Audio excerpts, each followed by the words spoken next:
ngasi asi Muharramgi mapanni panba numitni. Arabic calendar gi hisabta yengluba matamdadi Muharramgi tarani suba haiba adu ngasigi Maghrib matungdagi haukrabani. Muharramgi tarani suba numit asigi kanaba mayam ama Quran hadista lai madugi manungdagi hadis ama aikoi khangminasi. Allah ki Rasul sallallahu alaihi wasallam ki hadis ki mafhumni Hazrat Ibn Abbas radhiyallahu anhumana riwayat tauri madudi Allah ki Rasul sallallahu alaihi wasallam na Madina Munawwarada lakpa matamda mahakna haibadi Allah ki Rasul sallallahu alaihi wasallam na Yahudi sing asi Muharram ki tarani suba numit asida ruzahin ba urammi maduda Allah ki Rasul sallallahu alaihi wasallam na numit asida ruza heliba asi kari maram gino haina hanglammi makhoina khumlaklami ke hairiba numit asi yamna barkat laiba numitni. Hairiba numit asida Allah tabarak wa ta'ala na Bani Israel asi Firaun gi dagi najat pirakhiba Firaun dagi kanbirakhiba numit aduni aduna hairiba numit asida Hazrat Musa alayhi salam so ruza hilammi haina khumlaklami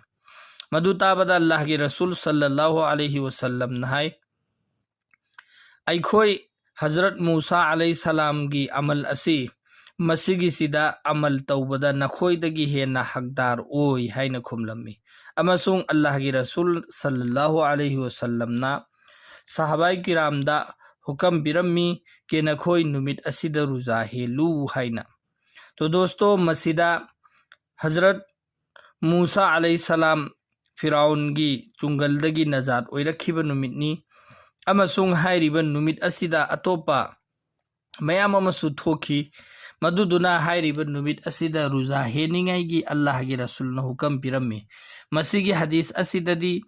nakhoi ruza helu haiba asifautani aduga atopa hadis tagi aikhoina khangba ngammi madudi hairiba numit asida Yahudi singna ruza henbanina makhoi dagi aikoi na hen haqdar oi aduna makhoi gi mukhalifat tawba oina aikoi Muharram gi mapanni suba tarani suba natragana tarani suba tramathoini suba Muharram gi tarani suba si yawhallaga mamangda maningda nong mahapchallaga ruza helu haina Allah gi Rasul na hairammeba adu ngasi gi ahinga se aikoi na hauraga hayeng ruza henba amasung hangsitsu ruza henba taragadi inshallah Muharram gi ruza henbagi sawab adu aikhoida phangani ngasi asi Muharram gi mapanni panba numitni